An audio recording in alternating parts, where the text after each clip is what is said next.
What does this thing do, and what am I supposed to do with it?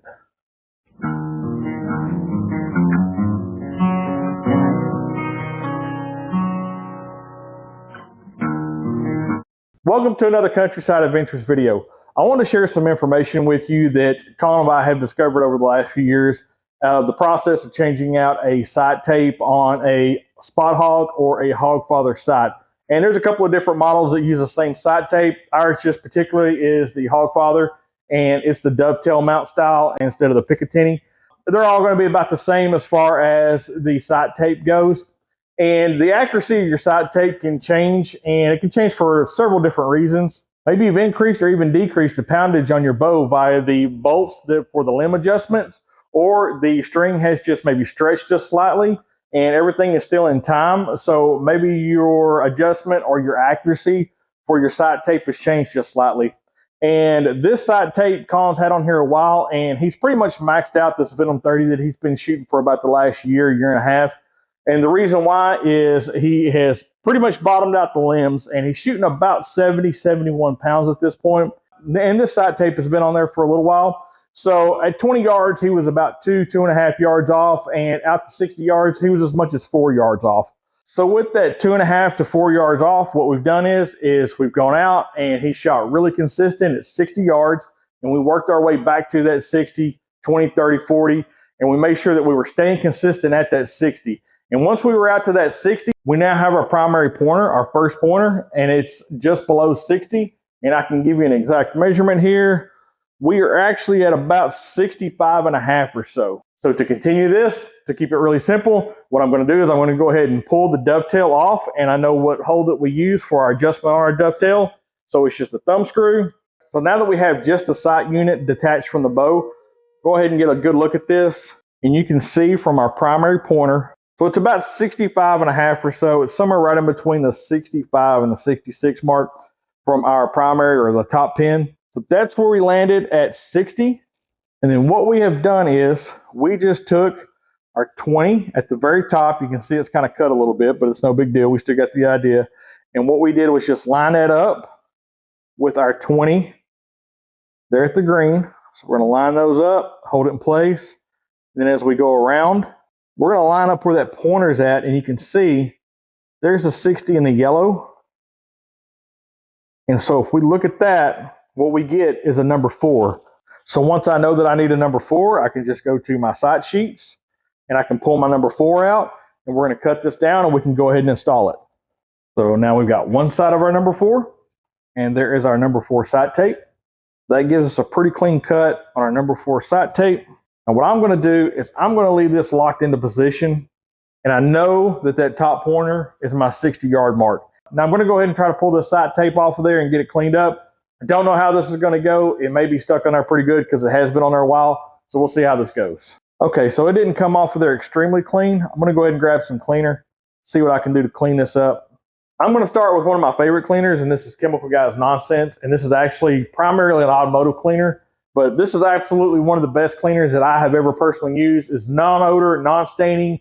It's not corrosive in any way. So I want to start with this and see if it'll break down the glue from that sticker, and we'll see where we go with this. So while that soaks for a second, I'm going to go ahead, throw on some gloves.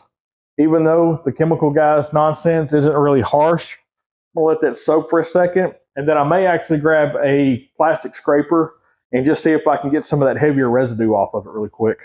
So I grabbed a plastic scraper out of the toolbox, and we'll see if we can get this heavy stuff off of it. So I want to try this. It's goof off. It's like a heavy-duty spot remover. We're going to give this a try. As you're doing this, remember for your micro adjust and your release, go ahead and keep this thing locked because you do not want it to move because you're in your 60-yard position right now. Okay, so what I've done now is I think I got most of the glue and the residue off of there. So what I've done is I'm actually switching back to the Nonsense cleaner so that I don't leave any more residue from the other harsh cleaner behind, because the other cleaner kind of has a citrus smell to it, and it's almost a like an oily citrus texture to it. So what I'm going to do is I'm going to get new rags. I'm going to wipe the scraper down.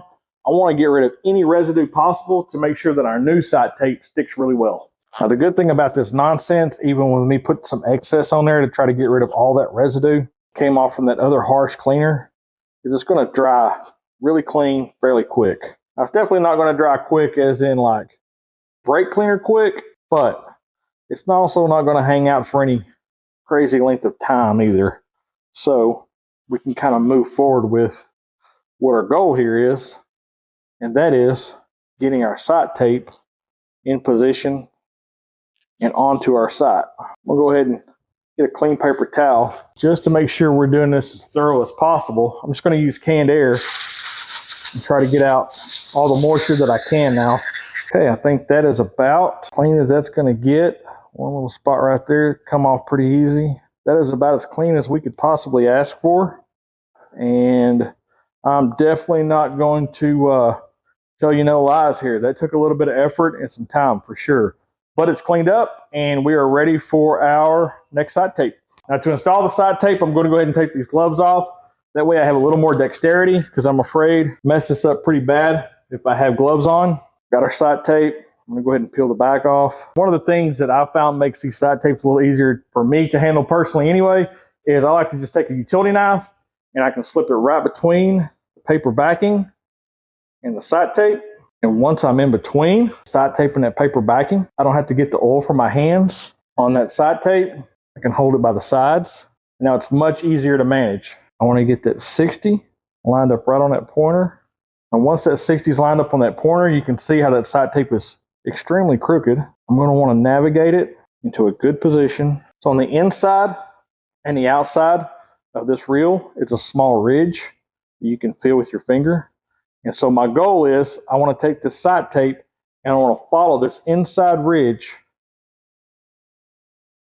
on each side of that 60 all the way up until it's in position. As you can see, with it there on that 60, you can kind of move it back and forth. You can see the ridge there, hopefully, in the camera. And that is following along fairly straight. Well, now that I've got that much of it down, I'm going to peel that front up. I'm not really happy with how straight that is. Straighten that up. And we're going to follow that ridge right down into position. Now that we can freely move this, you can spin it and get down on this back side. So there's our 60. Look down here, I feel like I'm getting a little bit off of where we need to be. I'm going to try to maneuver it around. That's pretty good there. So you can see, hopefully in the camera, we're following that ridge. And you can see that this isn't perfectly a straight cut down here at the bottom, but that's okay. I'm not too concerned about that. What I really wanted to make sure is that I had good visibility of, the 90 and 100 yard mark all the way out. And not that we're going to be using that for hunting applications or anything, but maybe for total archery challenge or just novelty shots out where we practice, something like that. I want to make sure that we could see those numbers really well. So I think that went on about as good as you could possibly ask.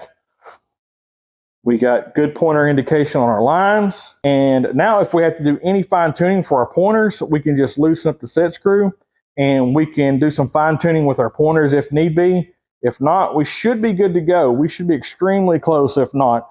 So like I said, worst case, we can do our fine tuning with our pointers there. So the only thing left to do is to go out and shoot this thing. And that is how you either install or remove, clean up, and reinstall a sight on a Hogg Father or Spot Hogg sight. Now, 100% transparency, this video was originally about 45, 50 minutes long. So this is not a quick process. It's not the end of the world. It's definitely something you can do at home. I just want to be transparent about how long this job takes. So you might as well plan on about an hour to do this job right to get everything cleaned up and put back together. So if you've enjoyed the video or if this video has helped you out in any way in your archery journey, please do me a favor. You know the deal. Helps the algorithm. Go ahead and hit the subscribe button, hit the thumbs up. And as always, we'll see you outdoors.